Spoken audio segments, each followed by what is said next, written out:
Aliyekuwa amelazwa katika hospitali ya Benjamin Mkapa huko Dodoma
Mshukuru Mungu kwa uhai na walio safarini wamerudi salama.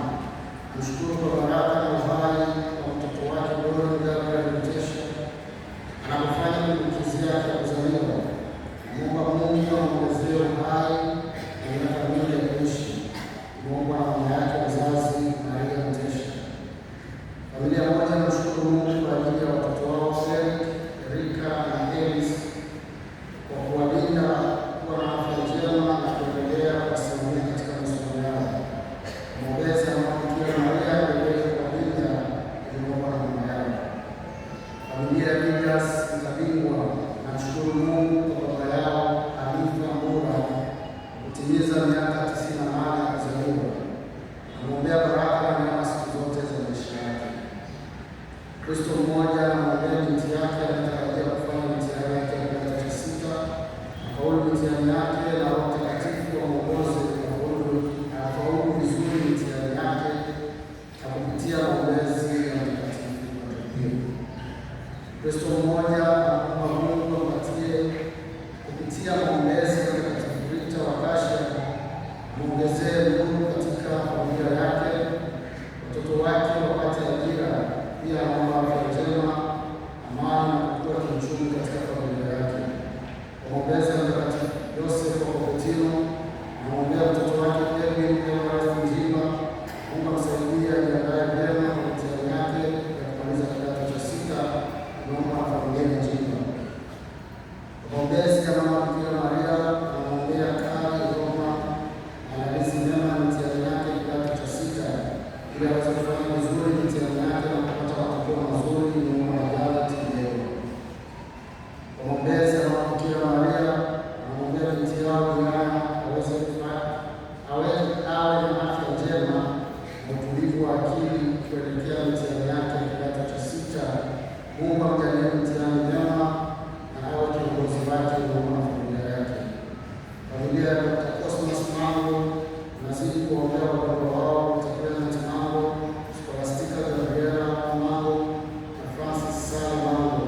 Mwenyezi Mungu azidi kuwalaza mahali pema peponi. Kuombea marehemu Samuel Josiah Simela, Idi Jumanne Nganzi, Angelika George Chengula, Josiah Obi Shimela, Paulo Bega Moshi, Douglas Paulo Moshi, Jumanne Nganzi, Vijana Msimu, Karindi Nganzi, Maneno Jumanne Nganzi, Regina Leande na George Chengula. Mwenyezi Mungu ajalie pumziko la amani mbinguni. Imeombwa na rehema Nganzi. Kuombea marehemu Agustino Isaka, Elita Jema Sabini na marehemu wote wasio na maombezi. Mungu asamehe makosa yao na wape pumziko la amani Mungu na familia ya Alex. Kuombea baba yao mpendwa marehemu Zidane Simon Kesi apate rehema kwa Mungu na pumziko kwa amani mbinguni. Tunaomba na familia ya Godwin Dennis Kesi.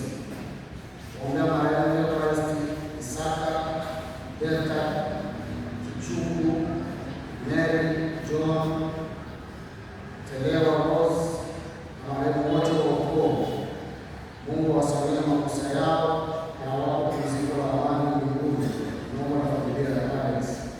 Kuombea marehemu Rafael Njengo, Monica Daudi, Damian Serafin Chewal, Sister Monica na marehemu wote wa ukoo huu. Mungu awasamehe makosa yao na awape pumziko la amani. Mungu na familia ya Alex. Kuombea marehemu Nathan Msafiri, Rusula Moyo, Francis Teofili, Feliciano, Rose, Matthew, Faustina, Elizabeth Valeria, marehemu wote wa ukoo huu. Mungu awasamehe makosa yao na kuwapa pumziko la amani. Mungu na familia ya Alex. Kuombea marehemu Gabriel Rafael Mtesha, Oris Gabriel Mtesha, Ana Gabriel Mtesha na Sumri wajalika raha ya milele na wapumzike kwa amani Mungu na Mdoli Gabriel Mtesha. Kuombea marehemu William Maswa Sizia, Flora Martha Sizia, Oresia Mtunda Sizia na Rose Sizia. Mwenyezi Mungu awasamehe makosa yao na awajalie pumziko la milele katika ufalme wake mbinguni. Tunaomba na William Fuko. Waombea marehemu Gabriel Changala, Mwenyezi Mungu amsamehe makosa yake, apumzike kwa amani. Tunaomba na Elias Changala. Kumwombea marehemu Bonaventure Mdelwa, Mwenyezi Mungu amsamehe makosa yake na amjalie furaha milele katika ufalme wake mbinguni. Tunaomba na watoto wake. Kumwombea marehemu Edward Njima, Mungu amjalie pumziko la amani mbinguni. Tunaomba na familia njema. Kumwombea Askofu Bernard Mfubusa na marehemu wote wa ukoo, Mungu awape pumziko la milele. Mungu na familia ya Agnes Paul. Familia moja inaombea marehemu wote wa Maria, ukoo wa Mwakala, ukoo wa Mlelwa, ukoo wa Chauna, ukoo wa Mlinga, ukoo wa Nyange na marehemu wote wasio na maombezi wajaliwe raha milele. Familia ya Honest Wiza naombea watoto wao marehemu Eludia Honest Wiza na marehemu wote wa familia maombezi ya Mama Bikira Maria. Mungu awasamehe dhambi zao, awape pumziko la milele. Naombea marehemu Gilbert Fiori Betika, Mwenyezi Mungu amsamehe dhambi zake na apumzike kwa amani milele mbinguni. Naomba na Happiness Betika. Naombea marehemu wote wa ukoo wa Peter Elias Mrema na Masani wapate rehema kwa Mungu, wapumzike kwa amani. Naomba na familia ya Peter Mrema. Naombea marehemu Emmanuel Njowoka, Mwenyezi Mungu awasamehe makosa yake, amjalie pumziko la milele mbinguni. Naomba na wapumzika. Naombea marehemu Ernest Kapesa, Mwenyezi Mungu amsamehe makosa yake na amjalie furaha milele katika ufalme wake mbinguni. Kumwombea marehemu Joseph Mligo na Evita Mligo wapumzike kwa amani na watoto wao. Kumwombea marehemu Paul Mligi, Mwenyezi Mungu amsamehe makosa yake na amjalie pumziko la milele mbinguni. Imeombwa na makala wa Mtakatifu Sebastian. Kuombea marehemu John Mlege Safari, Shari Fredi, Kelvin Dius, Ayubu Makieja, Raymond Masomora, Dua George na Dennis Kajo. Mwenyezi Mungu asamehe dhambi zao na makosa yao wafanya katika uhai, awajalie furaha milele mbinguni, wapumzike kwa amani.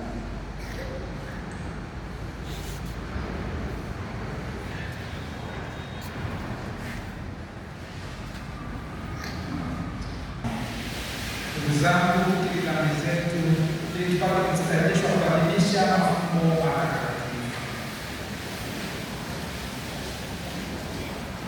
Na muungamia Mwenyezi.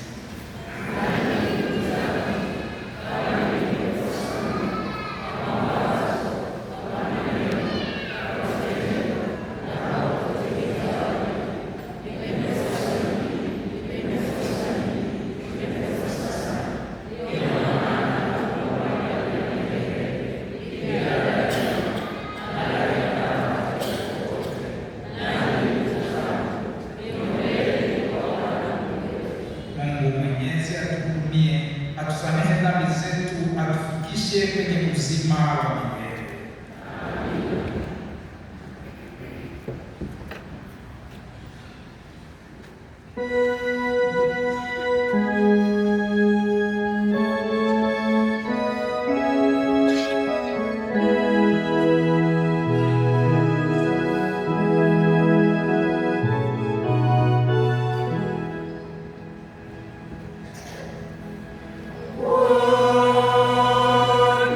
Bwana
furaha thabiti ile siku ya ufufuko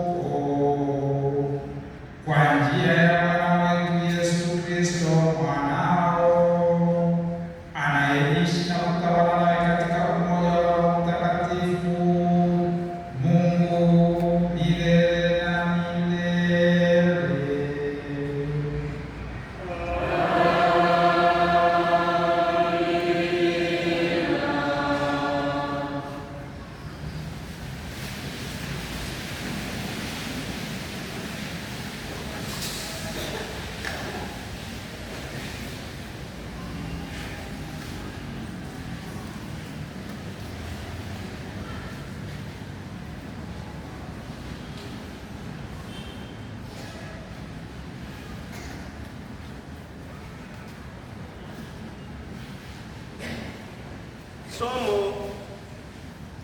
Somo la kitabu cha Matendo ya Mitume.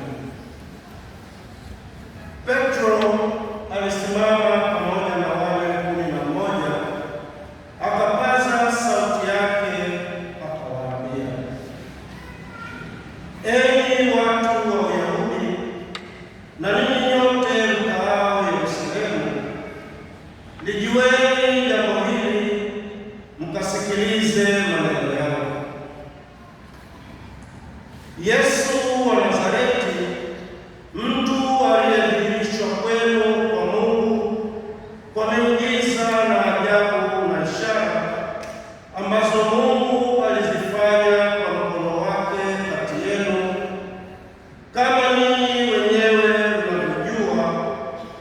Mtu huyu alipotolewa kwa shauri la Mungu lililokusudiwa na kwa kujua kwake tangu zamani, ninyi mkamsulubisha kwa mikono ya watu wabaya, mkamuua, ambaye Mungu alimfufua akaufungua uchungu wa mauti, kwa sababu haikuwezekana ashikwe nao. Maana Daudi ataja habari zake, nalimwona Bwana mbele yangu siku zote, kwa kuwa yuko upande wa mkono wa kuume, nisitikisike.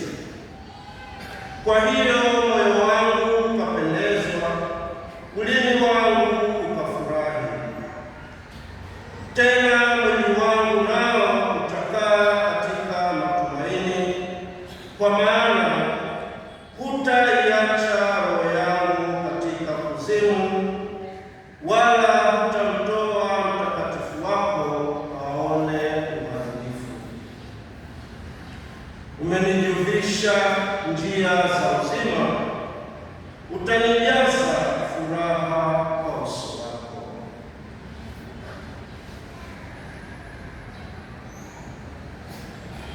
Neno la Bwana.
la waraka wa kwanza wa Mtume Petro kwa watu wote. Ikiwa mnamwita Baba, yeye ahukumuye kila mtu pasipo upendeleo kwa kadiri ya kazi yake, enendeni kwa hofu katika wakati wenu wa kukaa hapa kama wageni. Nanyi mfahamu kwamba mlikombolewa si kwa vitu viharibikavyo, kwa fedha au dhahabu, mpate kutoka katika mwenendo wenu usiofaa mliopokea kwa baba zenu, bali kwa damu ya thamani kama ya mwana-kondoo asiye na ila, asiye na waa, yaani ya Kristo. Naye amejulikana kweli tangu zamani, kabla haijawekwa misingi ya dunia, lakini alifunuliwa mwisho zamani kwa ajili yenu, ambao kwa yeye mmekuwa wenye kumwamini Mungu, aliyemfufua katika wafu akampa utukufu, hata imani yenu na tumaini lenu liwe kwa Mungu.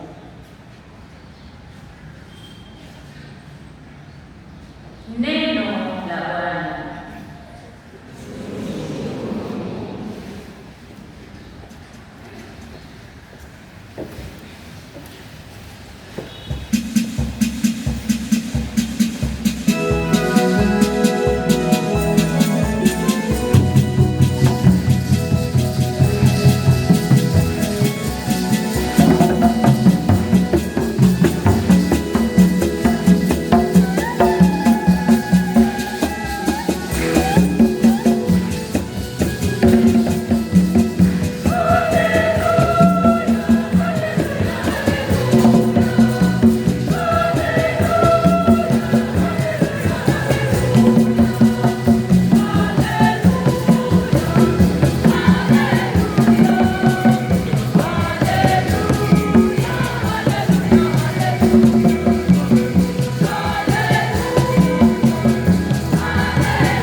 Siku ile watu wawili miongoni mwa wafuasi wa Yesu walikuwa wakienda kijiji kimoja jina lake Emau, kilichokuwa mbali na Yerusalemu, kama mwendo wa saa 2.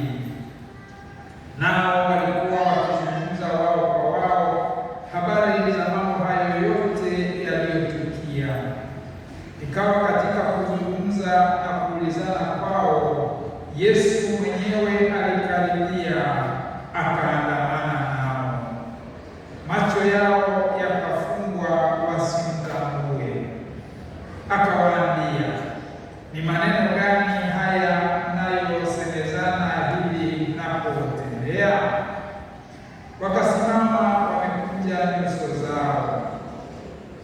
Akajibu mmoja wao, jina lake Kleopa, akamwambia, je, wewe peke yako mgeni katika Yerusalemu, hata huyajui yaliyotukia humo siku hizi?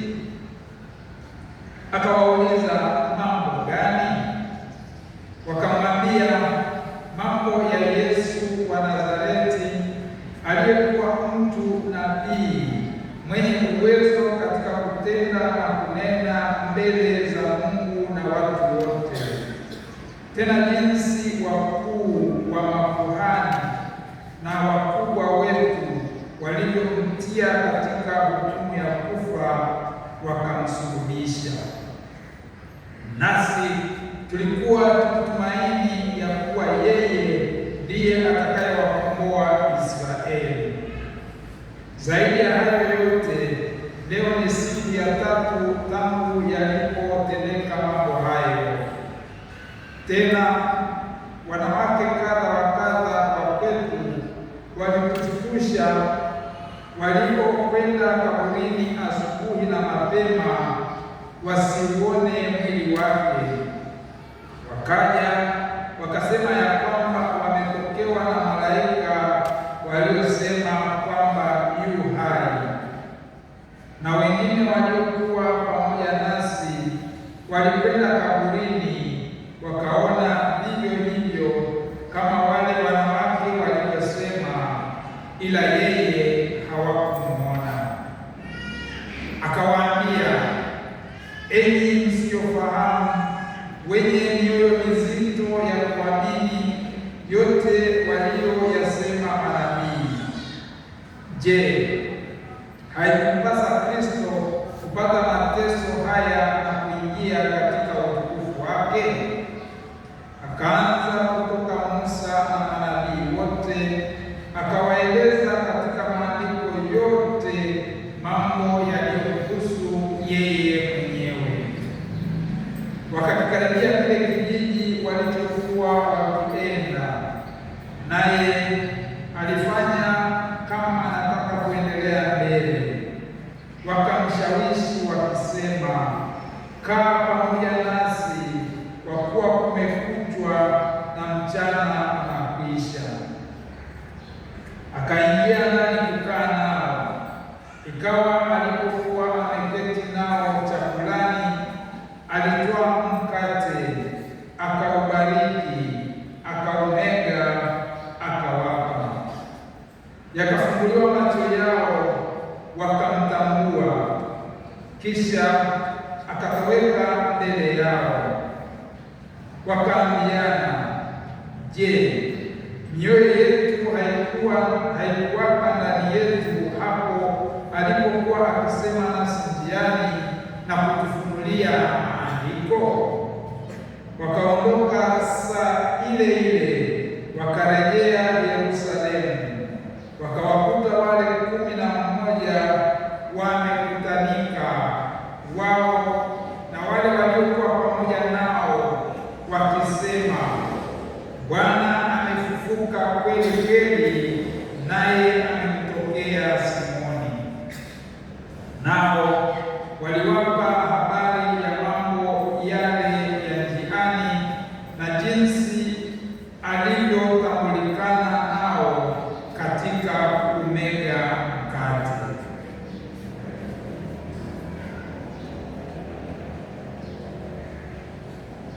Neno la Bwana.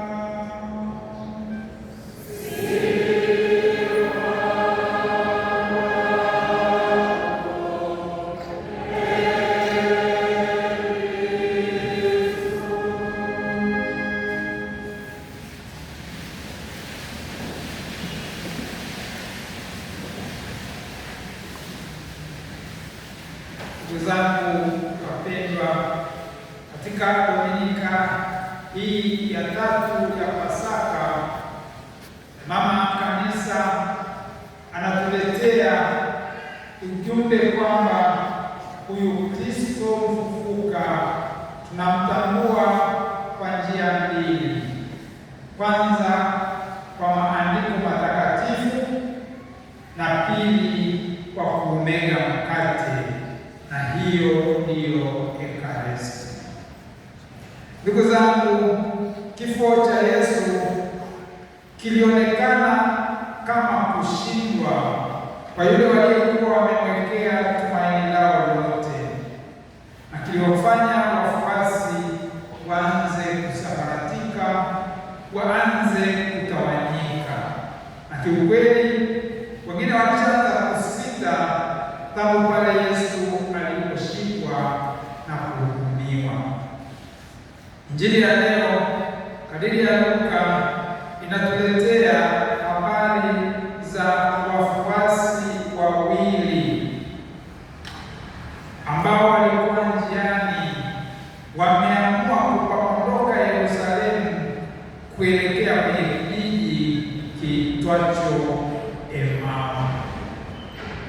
Kwa adha zilizotokea kwenye mji huu mkuu wa Mwenyezi Mungu Yerusalemu, ambapo Bwana wao ameteswa, amekufa, na wanasikia fununu kwamba yu hai, wanaona hamna lililobaki. Wanaamua kujipa kisogo jumuiya yao, kisogo mji mtakatifu lilipo hekalu, mji wa ahadi. Wanakimbia kutoka Yerusalemu ambapo jua linachomozea, wanaelekea kijijini Emau ambapo jua linatua. Ni kana kwamba wanakimbia mwanga na wanaelekea gizani. Wakiwa safarini humo, Bwana Yesu mfufuka anajiunga nao pasipo wao kutambua. Wanaonyesha kwamba wamejaa hofu, mashaka, huzuni, wakionyesha kukata tamaa kabisa, hasa pale wanaposema tulikuwa tukitumaini ya kuwa yeye ndiye atakayewakomboa Israeli, lakini badala yake akahukumiwa, akateswa na kufa msalabani. Kwa maneno mengine, walikuwa bado hawajamjua Kristo kama ni Masiha, mtumishi, mteswa wa Bwana.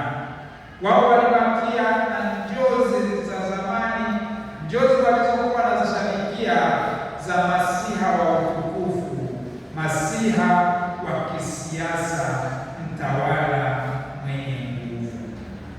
Ndiyo maana walikata tamaa, wakisema kwamba tulitarajia kuwa wokovu kwa Israeli, sasa yameishia.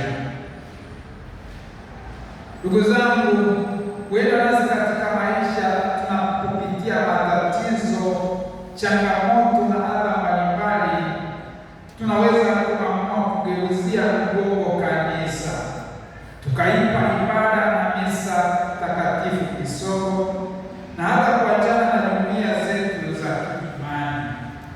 Zaidi sana kuna hatari ya kutafuta maana ya maisha katika mambo ya kidunia, upweke, ulevi, anasa, uraibu, au hata kurudia mambo ya tabia zetu za zamani za gizani ili kujipatia faraja za muda kwenye maisha mbaya.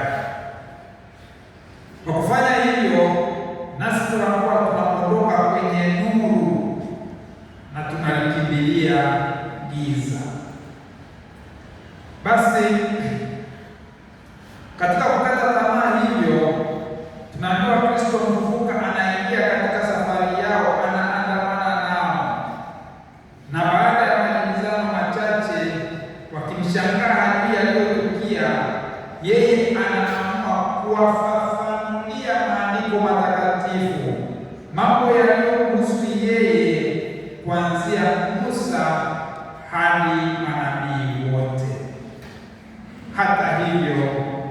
bado hawakuweza kumtambua. Kadhalika nasi Kristo anatujia kwenye maisha yetu mara kwa mara, anatupa nafasi ya kumweleza yale yote tunayopitia katika maisha, iwe ni misiba, changamoto za maisha, migogoro ya familia, kukata tamaa, iwe ni udhaifu wetu, mahangaiko yetu ya kila siku katika maisha na mengineyo. Na ni kweli zipo nyakati tunapitia magumu na hatuoni tumaini tena mbele yetu, tunakuwa tumegota, tunakuwa tumefika ukingoni. Yesu anajiunga nasi, anataka tusemezane naye, yuko tayari kutusikiliza, lakini zaidi sana kutufafanulia maandiko matakatifu. Na wapendwa ndugu zangu, ndivyo tunavyofanya hata leo kwenye adhimisho takatifu la misa. Sehemu ya kwanza ni mafunuo na mafafanuzi ya maandiko matakatifu, na ndiyo tunayoita liturujia ya neno. Injili inaendelea kutusimulia kuwa walipokuwa wanakaribia kijiji cha Emau, Yesu alitaka kuharakisha, lakini wakaonyesha ukarimu, wakamsihi, kaa pamoja nasi kwa kuwa kumekuchwa na mchana unakwisha. Na kweli akaingia kuwa kati yao, na alipoketi chakulani nao akafanya tendo muhimu sana. Alitoa mkate, akaubariki, akaumega, akawapa. Yakafunguliwa macho yao, wakamtambua, kisha akatoweka mbele yao. Hii yaweza kutukumbusha pia maneno ya Yesu alipomrudi Tomaso kwamba wewe umeona ukasadiki, aheri wasioona wakasadiki. Ndiyo maana amewafunulia yote kwa njia ya neno na njia ya Ekaristi. Anatoweka mbele yao, anawaachia kazi kubwa ya utume. Furaha ikaibuka ndani mwao, woga, hofu na usingizi vikatoweka. Ile hofu waliokuwa nayo wakachana nayo, wakarudi mbio Yerusalemu ili kutoa ushuhuda kwamba wamemkuta au wamekuwa na Kristo mfufuka.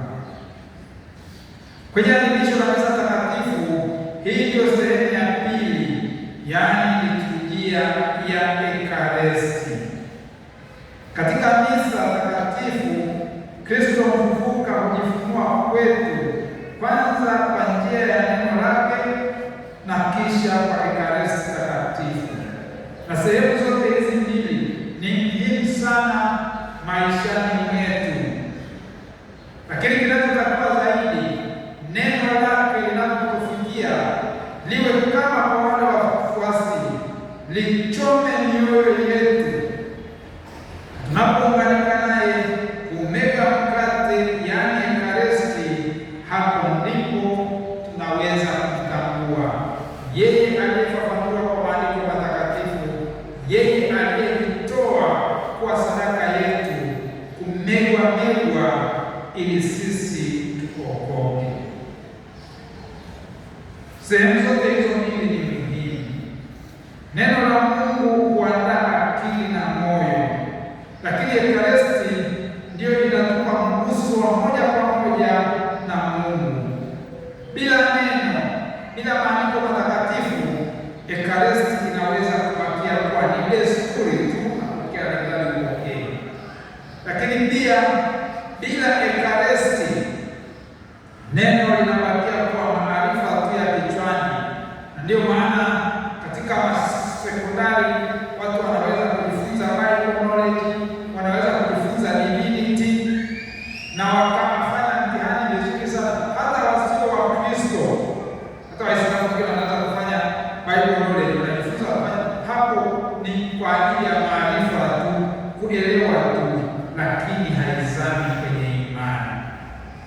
Mtakatifu Tomaso wa Aquino kwenye ule wimbo wake unaoitwa Pangelingua, hasa zile aya za mwisho ambazo tunaziimba kila tunapofanya baraka sakramenti kubwa hii, alisema yafichikayo machoni imani huyaona. Ndiyo maana Kristo anatoweka, anafichika, lakini sasa tumepata imani kwa njia ya neno lake, kwa njia ya Ekaristi, tunapaswa kuendelea kumwona. Na hatimaye tunaambiwa matunda ya kutokana na Kristo mfufuka ni mwaliko wa kwenda kutoa ushuhuda. Hata asipokuambia ukatoe ushuhuda, unajawa na furaha, mdomo unafurika kwamba lazima niende nikawapashe wengine habari za Kristo mfufuka. Ndiyo maana kwa ujasiri wafuasi hawa wawili wanarudi Yerusalemu kwa spidi, hofu imeisha, wanaenda wakamshuhudie Kristo. Neno Emau kwa Kiebrania ni Emmaus na linamaanisha chemchemi ya maji ya moto. Hivyo mioyo yao ilipata moto na uchangamfu wa imani baada ya kukutana na neno la Mungu na kumtambua Kristo mfufuka katika Ekaristi. Hofu, giza, umbali, uchovu havikuwazuia tena, bali kwa ari kuu walirejea Yerusalemu kwenye jumuiya kutoa ushuhuda wa Kristo mfufuka. Na walipofika, tunaambiwa wakakuta wale wengine wale 11 nao wanaelezea habari wakisema, Bwana amefufuka kweli kweli, naye alimtokea Simoni. Ndipo nao wakaeleza yaliyowasibu njiani. Ndugu zangu, sehemu hii ya Injili inanikumbusha filamu moja iliyorekodiwa enzi zile za kuandaa sinema, iliitwa Jesus Christ Superstar. Waigizaji hao huko Ulaya walikuwa wameamua kumwelezea Yesu Kristo kwa namna yao ili kugusa jamii yao na hasa vijana wa nyakati hizo. Lililonigusa kwenye filamu hiyo ni hitimisho lake. Huko kwenye filamu hiyo wanaonyesha kuwa baada ya Yesu kusulubiwa na kufa msalabani, wote wafuasi wake walikimbia wakamwacha. Na hivyo ndivyo maandiko matakatifu yanavyotuambia, tapiga mchungaji na kundi litagawanyika. Lakini baadaye kwenye filamu hiyo wanaonekana wakianza kurudi kidogo kidogo, wengine kwa kujificha, wengine kwa kusitasita, ila hatimaye wote wanarudi, wanasimama chini ya msalaba mkubwa aliposulubiwa Yesu. Wanaanza kuuangalia, kuugusagusa, kuupapasa na kuona huu kweli umegeuka kuwa nyenzo ya wokovu wetu. Hatimaye wanaibua wimbo uliokuwa na kiitikio, tuanze tena upya. Na katika wimbo huo wanasema maneno yafuatayo. Wanaanza, tuliamini angekuwa mfalme wetu. Alafu jamii nzima inasema kumbe, yani ni kama wanashangaa kumbe. Alafu wengine wanasema tuliamini kuwa na nguvu za unabii. Alafu kumbe, mwingine anasema tulifikiri ni tumaini letu. Kumbe, alafu wanaanza kuhoji, je, ni nani awezaye kuyaamini hayo? Ni nani awezaye kuyapokea? Je, ni nani awezaye kuyasikia hayo, kuyaona na hata kuyaendea? Hatimaye wanaamua kujihoji wenyewe. Wanaanza, je, tulikosea kwa kuamini hivyo? Alafu wanaambiana, hapana,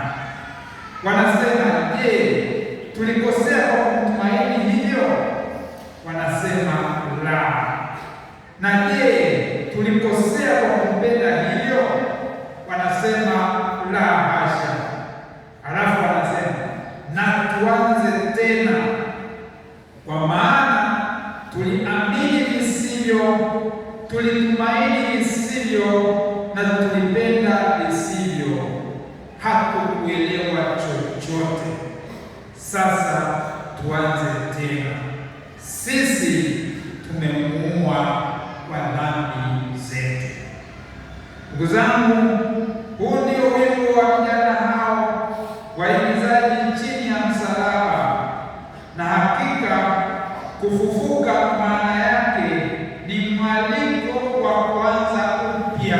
Ndio maana anawaambia watanikuta Galilaya, yaani alipoanza kuhubiri ile injili yote lazima irudiwe kuanza upya, kufuata safari ya wokovu.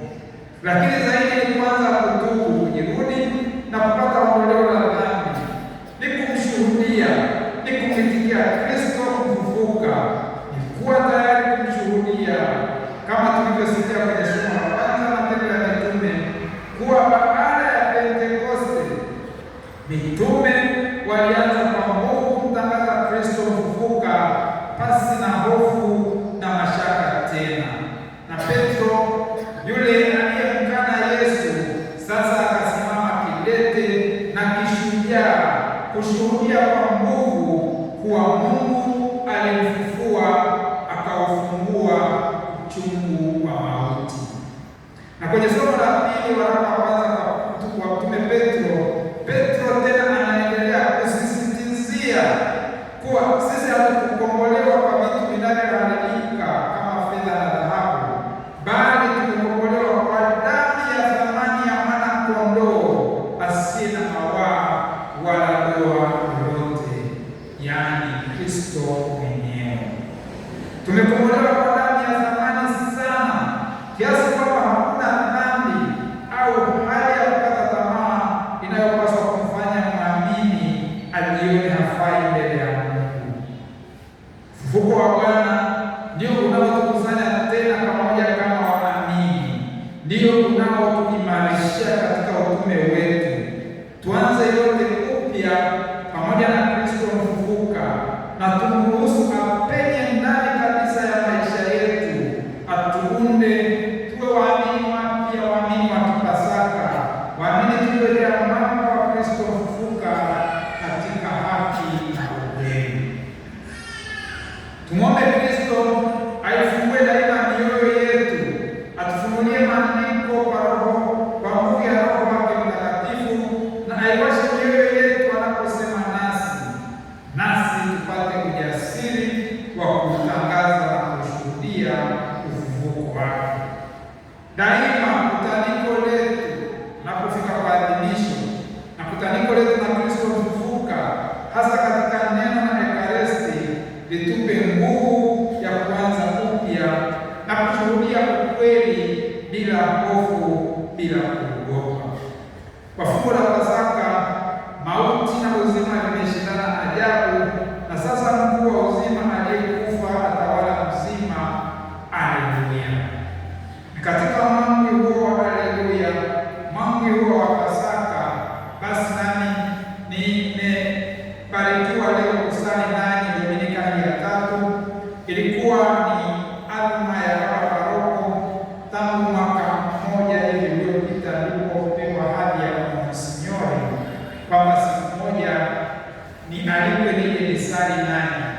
Katika kuangalia ikaonekana leo ni siku nzuri, nimekuja kuwashukuru, lakini kumshukuru Mungu pamoja nanyi na kuomba makuu, kwani tumeshirikiana sana. Kwanza na ndugu wa Konventuale tangu walipokuja kwenye mwaka 1988-89, Baba Dominic na Vitababo walijia kule kwetu jimbo la Same, nilikuwa katibu wa askofu wakati huo.